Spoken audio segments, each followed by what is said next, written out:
जय श्री राम। प्रेमी भक्तजनों, जहाँ धर्म है वहीं ईश्वर हैं और जहाँ ईश्वर हैं वहीं जय है। अधर्म करने वाले सब प्रकार से धन, जन, शक्ति और सत्ता से संपन्न बड़े से बड़े बलवान लोग भी धर्मात्माओं द्वारा मारे गए हैं। यह बात प्रसिद्ध है कि रावण, कुंभकर्ण, मेघनाथ आदि असुर विपुल धन जन से संपन्न थे। उनके पास युद्ध के असाधारण उपकरण थे, किंतु पाप के कारण वे भगवान की दया से युक्त साधारण वानरों द्वारा ही परास्त किए गए। यह बात बिल्कुल सही है कि जो मनुष्य दुखी, अनाथ और निर्बलों पर अत्याचार करता है वह अपनी उस अत्याचारमयी अनीति के द्वारा स्वयं ही मारा जाता है। उसी का पाप उसे खा जाता है। पाप का परिणाम अवश्य ही भोगना पड़ेगा। किसी कारणवश कुछ विलंब भले ही हो जाए। दीर्घकाल के बाद मिलने वाले फल को दीर्घ दृष्टि न होने के कारण हम प्रत्यक्ष नहीं देख सकते। इसी से हमें भ्रम हो जाता है कि पापी लोग फलते फूलते हैं और संसार में पाप का फल नहीं मिलता।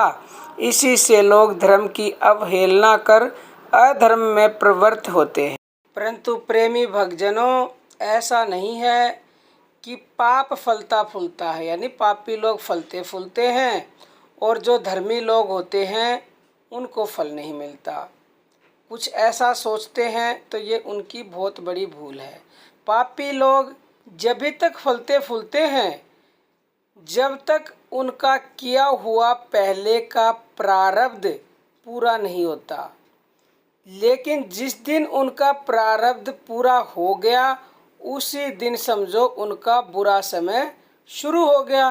बुरा समय इसलिए शुरू हो गया क्योंकि जो प्रारब्ध में उन्होंने अच्छे कर्म किए थे वो खत्म हो गए और नए कर्म उन्होंने किए नहीं, मतलब भगवान से जुड़े नहीं, तो बुरा तो उनका होगा ही। फिर ऐसा बुरा होगा कि आप अंदाज़ा नहीं लगा सकते। और आपने देखा भी होगा आम जिंदगी में कि अच्छे भले पैसे वाले आदमी, अच्छा भला कारोबार और सब कुछ बर्बाद हो जाता है। एक के बाद एक समस्याएं आकर खड़ी हो जाती है। आदमी के कुछ समझ में नहीं आता कि ये हो क्या गया। और इसके विपरीत जो धर्म के साथ चलते हैं, जो अच्छे लोग हैं, वो कितने ही गरीब क्यों ना हो और वो भगवान से जुड़े हुए हैं, तो उनके जो प्रारब्ध कर्म हैं वो तो कट जाएंगे और नए जो संचित उन्होंने इकट्ठे करे हैं भगवान से जुड़कर, और उनके जिस दिन दिन बदलेंगे उस दिन वो रंक से राजा बन जाएंगे, क्योंकि वो धर्म के साथ हैं, भगवान उनके साथ है। तो प्रेमी भक्तजनों, आप इस गलतफहमी में बिल्कुल भी ना रहें। पर यह हमें सोचना चाहिए कि सभी कुपथ्यों का फल तत्काल नहीं मिलता। किसी का जल्दी मिलता है तो किसी का कई सालों के बाद सामने आता है। निपुण वैद्य डॉक्टरों को भी पता नहीं लगता कि वह किसका परिणाम है, परंतु है वह अवश्य ही किसी समय किए हुए किसी पाप या कुपथ्य का परिणाम। कोई बीज जमीन में तुरंत अंकुरित होता है, कोई महीनों बाद होता है। किसी पेड़ में हाथों हाथ फल लगने लगते हैं तो कोई पेड़ 20 साल के बाद फल देता है। यह हमें निश्चय रखना चाहिए कि बीज के अनुसार फल अवश्य होगा। इसी प्रकार हमारे किए हुए कर्मों का फल भी निसंदेह हमें भोगना पड़ेगा। इसलिए अधर्म से सदा बचना चाहिए और धर्म पालन में तत्पर होना चाहिए। धर्म के आचरण से मनुष्य में समता, शांति, दया, संतोष, सरलता, साहस, निर्भयता, वीरता, धीरता, गंभीरता, क्षमा आदि गुणों का स्वाभाविक ही विकास होता है। धर्म रूपी तप के आचरण से अग्नि से ईंधन की तरह सारे पाप और अवगुण जल जाते हैं और विषयों से विरक्त तथा ईश्वर के तत्व का ज्ञान हो जाता है, जिससे समस्त सद्गुण उसमें अपने आप ही प्रकट हो जाते हैं। ऐसा धर्मात्मा पुरुष किसी भी प्राणी को किंचित मात्र भी दुख नहीं पहुंचा सकता।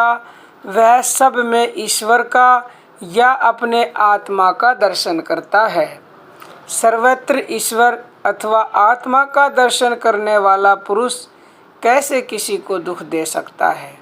जैसे अज्ञानी पुरुष अपने स्वार्थ में रत रहता है, वैसे ही ऐसा धर्मात्मा पुरुष चींटी से लेकर इंद्र पर्यंत समस्त जीवों के हित में रत रहता है। इसी के परिणाम स्वरूप वह पुरुष परमात्मा को प्राप्त हो जाता है। धर्म को जानने वाले पुरुषों द्वारा निर्बल गरीबों पर अत्याचार होना तथा उनके द्वारा किसी का धन हरण होना और सताया जाने तो एक किनारे रहा, वे समझ बूझकर एक क्षुद्र चींटी को भी पीड़ा नहीं पहुंचा सकते। जो जानबूझकर किसी भी जीव को किंचित मात्र पीड़ा पहुंचाता है, उसके लिए धर्म के तत्व की बात तो दूर रही, उसने धर्म का तत्व जानने वाले पुरुषों से शिक्षा भी नहीं पाई, क्योंकि शास्त्रों में अहिंसा को ही परम धर्म बतलाया है। तो प्रेमी भक्तजनों, आज के लिए इतना ही। जय श्री राम।